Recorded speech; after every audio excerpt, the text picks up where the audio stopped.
Daniel, chapitre 6. Darius trouva bon d'établir sur le royaume 120 satrapes qui devaient être dans tout le royaume.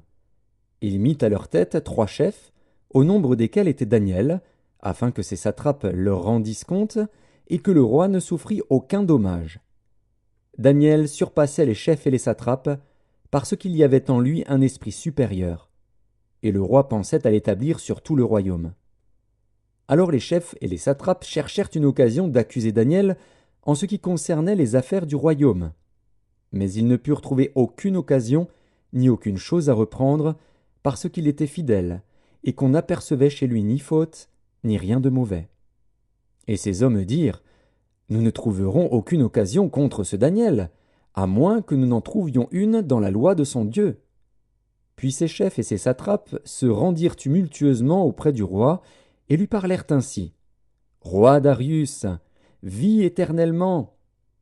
Tous les chefs du royaume, les intendants, les satrapes, les conseillers et les gouverneurs sont d'avis qu'il soit publié un édit royal avec une défense sévère, portant que quiconque, dans l'espace de 30 jours, adressera des prières à quelque dieu ou à quelque homme, excepté à toi, ô roi, sera jeté dans la fosse aux lions. Maintenant, ô roi, confirme la défense et écris le décret, afin qu'il soit irrévocable, selon la loi des Mèdes et des Perses, qui est immuable. Là-dessus, le roi Darius écrivit le décret et la défense. Lorsque Daniel sut que le décret était écrit, il se retira dans sa maison, où les fenêtres de la chambre supérieure étaient ouvertes dans la direction de Jérusalem. Et 3 fois le jour il se mettait à genoux, il priait, et il louait son Dieu, comme il le faisait auparavant. Alors ces hommes entrèrent tumultueusement, et ils trouvèrent Daniel qui priait et invoquait son Dieu. Puis ils se présentèrent devant le roi, et lui dirent au sujet de la défense royale : N'as-tu pas écrit une défense portant que quiconque dans l'espace de 30 jours adresserait des prières à quelque dieu ou à quelque homme, excepté à toi, ô roi, serait jeté dans la fosse aux lions ? Le roi répondit : La chose est certaine, selon la loi des Mèdes et des Perses, qui est immuable. Ils prirent de nouveau la parole et dirent au roi : Daniel, l'un des captifs de Juda, n'a tenu aucun compte de toi, ô roi, ni de la défense que tu as écrite, et il fait sa prière 3 fois le jour. Le roi fut très affligé quand il entendit cela. Il prit à cœur de délivrer Daniel, et jusqu'au coucher du soleil il s'efforça de le sauver.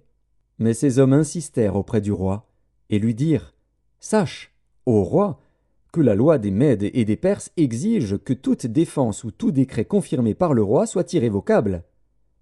Alors le roi donna l'ordre qu'on amenât Daniel, et qu'on le jetât dans la fosse aux lions. Le roi prit la parole et dit à Daniel : Puisse ton Dieu, que tu sers avec persévérance, te délivrer. On apporta une pierre, et on la mit sur l'ouverture de la fosse. Le roi la scella de son anneau et de l'anneau de ses grands, afin que rien ne fût changé à l'égard de Daniel. Le roi se rendit ensuite dans son palais. Il passa la nuit à jeun, il ne fit point venir de concubine auprès de lui, et il ne put se livrer au sommeil. Le roi se leva au point du jour, avec l'aurore, et il alla précipitamment à la fosse aux lions. En s'approchant de la fosse, il appela Daniel d'une voix triste.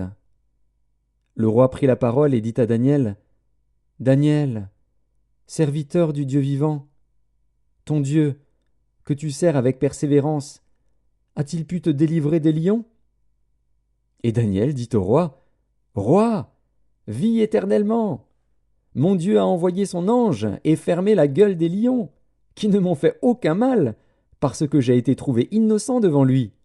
Et devant toi non plus, ô roi, je n'ai rien fait de mauvais. Alors le roi fut très joyeux, et il ordonna qu'on fît sortir Daniel de la fosse.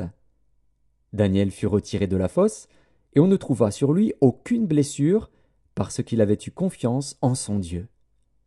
Le roi ordonna que ces hommes qui avaient accusé Daniel fussent amenés et jetés dans la fosse aux lions, eux, leurs enfants et leurs femmes. Et avant qu'ils fussent parvenus au fond de la fosse, les lions les saisirent et brisèrent tous leurs os. Après cela, le roi Darius écrivit à tous les peuples, à toutes les nations, aux hommes de toutes langues, qui habitaient sur toute la terre : que la paix vous soit donnée avec abondance.